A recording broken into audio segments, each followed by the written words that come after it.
कि जिसके नाथ भोलेनाथ वो अनाथ कैसे होई, तो ये बात बिल्कुल सही है। ये कितना इमोशनल कर देने वाला यहाँ एक झूला लगा हुआ है और वो रजिस्ट्रेशन भी करते हैं। अच्छा, एक सामान्य सा प्रश्न है सर कि कोई व्यक्ति चाहे कि मुझे अमुक बच्चा ही गोद लेना है, तो क्या यह संभव है? नमस्कार मित्रों, आज की वीडियो बहुत ही ज़्यादा खास है, क्योंकि आज की वीडियो में आप जानेंगे कि वह नवजात शिशु जिसे गोद लेने के लिए हम लोग गए हुए थे, आखिर उसका क्या हुआ।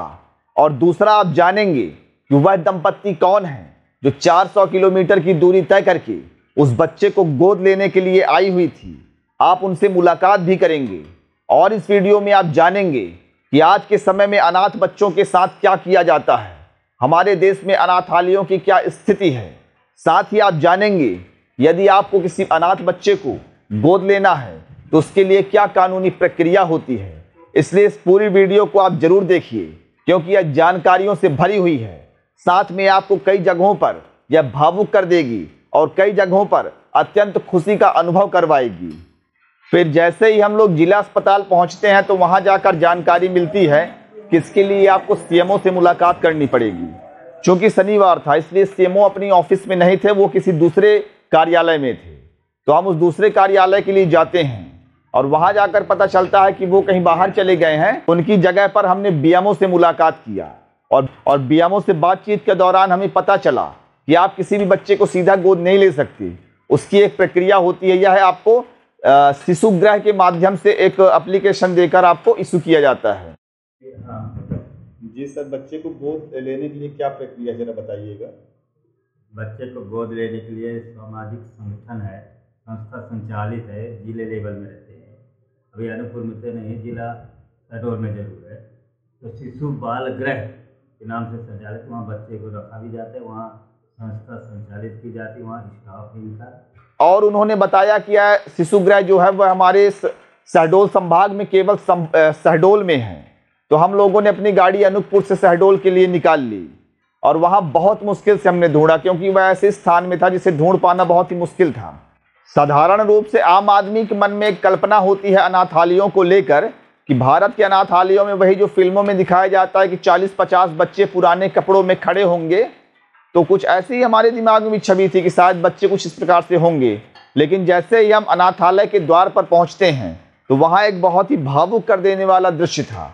वहाँ एक बाहर एक झूला लगा हुआ था, जिससे बच्चों का झुलाने वाला झूला होता है, और उसके ऊपर एक बहुत ही भावुक कर देने वाला वाक्य लिखा। उस पर लिखा था कि कृपया छोड़े नहीं, इसे हमें दें। अर्थात उसमें लिखा हुआ था कि बच्चों को आप यहाँ वहाँ न फेंकें, बल्कि आप इस झूले में आकर रख जाएं, जिससे हमारी संस्था उसका भरण पोषण कर सके।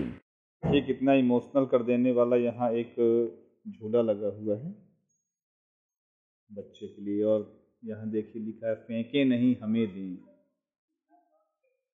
तो उस संस्था में जाने के बाद हमें पता चला कि वह कोई शासकीय संस्था नहीं है, अपितु एक अंतरराष्ट्रीय एक एनजीओ है। तो जैसे ही हम शहडोल स्थित शिवालय शिशु गृह पहुंचते हैं तो वहां हमें वहां के मैनेजर बृजेंद्र दुबे जी मिलते हैं। बृजेंद्र दुबे जी से हमारा बहुत अच्छी मुलाकात होती है। उन्होंने बहुत प्रेम पूर्वक हमारा स्वागत किया और पूछे जाने पर सारे प्रकार की जानकारी प्रदान की। यकीनन कहिए तो मुझे वहां बहुत आनंद की अनुभूति हुई। जैसा कि हमारा कल्पना अनाथालयों को लेकर एक नकारात्मक होता है, वास्तव में ऐसा कुछ नहीं है। आज भारत के जो अनाथालय हैं, असल में उन्हें अनाथालय कहना भी गलत होगा, वो एक प्रकार के घर ही हैं। बिल्कुल एक घर जैसा होता है। वहाँ एक फैमिली रहती है, वो बच्चों को जैसे आप अपने बच्चों को पालते हैं, ठीक वैसे ही वहाँ के जो माता पिता होते हैं वो अपने बच्चों को पालते हैं। तो वहाँ जो है, तो बृजेंद्र दुबे जी वहाँ के मैनेजर थे, या कह सकते हैं आप अभिभावक थे बच्चों के।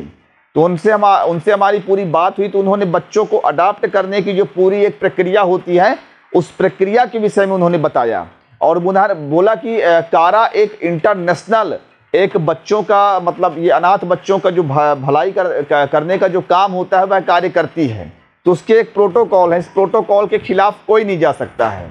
तो वहाँ पास हमने घूम के बहुत सारे बच्चों को देखा। बहुत सारे बच्चे कहना तो गलत है, वहाँ केवल 4 बच्चे थे। दुबे जी का कहना था कि आज बच्चों की मांग बहुत ज़्यादा है, मतलब बच्चे मांगने वालों की संख्या बहुत ज़्यादा है और असल में बच्चे लावारिस बहुत कम मिलते हैं। उनके शिवालय शिशु गृह में केवल 4 बच्चे थे, लेकिन जो मांग है वह करीब 4000 आवेदन हैं। तो उनका कहने का मतलब है कि हम लोग छांट कर देते हैं, अर्थात वो जब किसी को कोई बच्चा प्रदान करते हैं तो वह वहाँ 4-5 बार जाके उनकी आर्थिक स्थिति, वहाँ का व्यवहार और बाकी चीज़ों को देखते हैं। सर जरा बताइएगा हमें कि आपके सेंटर के बच्चे किस किस देशों में जा चुके हैं? मेरे यहाँ से 7 बच्चे तो फॉरेन एडॉप्शन में जा चुके हैं, जिसमें माल्टा, इटली, यूएसए, फिनलैंड शामिल हैं।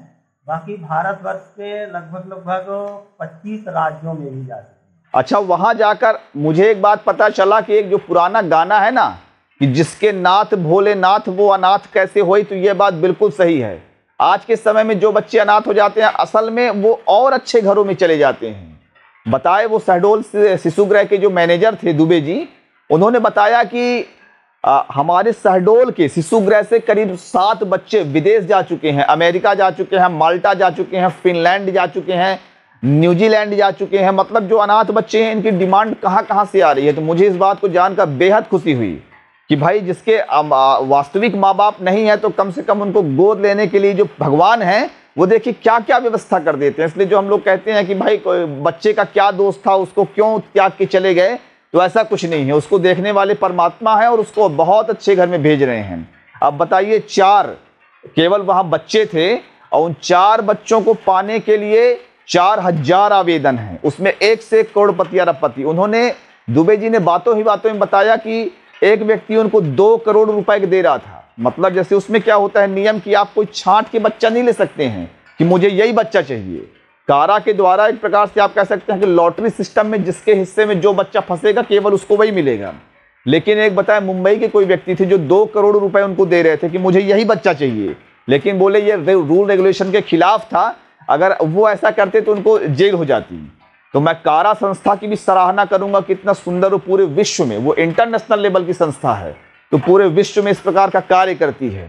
अच्छा, हमने बच्चों की स्थिति देखी तो मेरा जो मन था वो खुशी और भावुकता से परिपूर्ण हो गया। वहां जाकर हमने देखा कि जो बच्चे थे वो छोटे छोटे झूलों में सोए हुए थे। अब बताया कि केवल 4 ही बच्चे थे, छोटे छोटे झूलों में सोए हुए थे और मतलब बिल्डिंग बहुत सुंदर थी, उनका रहन सहन बहुत एक नंबर का आज के ज़माने के हिसाब से था। और जो 2 बच्चे जगे हुए थे उनको सेरेलैक्स, दूध वाला सेरेलैक्स पिलाया जा रहा था। तो मैं जब यह दृश्य देखा तो मैं तो बिल्कुल भाव विभोर हो गया। मैंने भगवान को कहा, मैं कहा वाह वाह प्रभु, आपकी माया को मान गए। हम जिन्हें अनाथ कहते हैं वास्तव में वो तो आपके अधीन है ना, और जिस प्रकार की आप सुविधाएं दे रहे हैं वाकई मतलब मन हमारा तृप्त हो गया कि बच्चे के भविष्य को लेकर जो हमारी चिंता थी वह चिंता तो बिल्कुल दूर हो गई। कि जिनका भगवान चिंता करने वाले हैं भाई उनको उनकी चिंता हमको करने की आवश्यकता कहाँ है। तो मैं पूरे दौरे के दौरान बहुत आनंदित महसूस हुआ, बहुत कुछ सीखने को प्राप्त हुआ, बहुत कुछ अच्छा देखने को प्राप्त हुआ। बच्चों की स्थिति क्या है, कारा संस्था द्वारा चलाए जाने वाले जो मतलब अनाथालय मुझे नहीं कहना चाहिए लेकिन मैं अनाथालय मजबूर हूँ कहने के लिए, उनकी सेवा कार्य भी बहुत सराहनीय है। तो अनाथ बच्चों की आज किसी को चिंता करने की आवश्यकता नहीं है। यदि आपको कहीं भी ऐसे बच्चे दिखाई पड़ते हैं तो आप केवल पुलिस के पास चले जाइए, पुलिस स्वतः ही कारा संस्था को शिवालय शिशुगृह जो शहडोल में स्थित है वहाँ वो खुद ही पहुँचा देते हैं। और किसी को बच्चा अडॉप्ट करना है तो उसकी एक कानूनी प्रक्रिया है, आप आवेदन लगा दीजिए, किस्मत रहेगा तो 2 साल 3 साल में आपको बच्चा मिल जाएगा, नहीं 3-3 4-4 साल तक बच्चा नहीं मिल पाता है।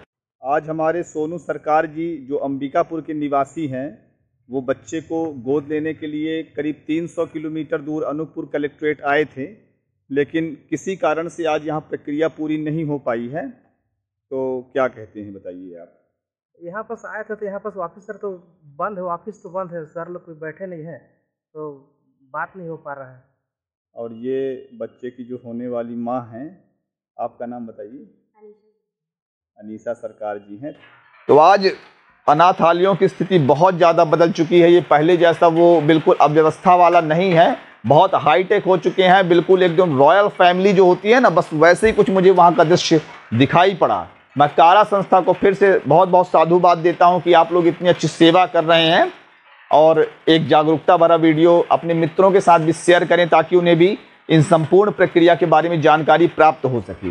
जैसे कुछ लोग बच्चों को मार देते हैं तो वह भी कम से कम रुकेगा। जय हिंद, जय भारत।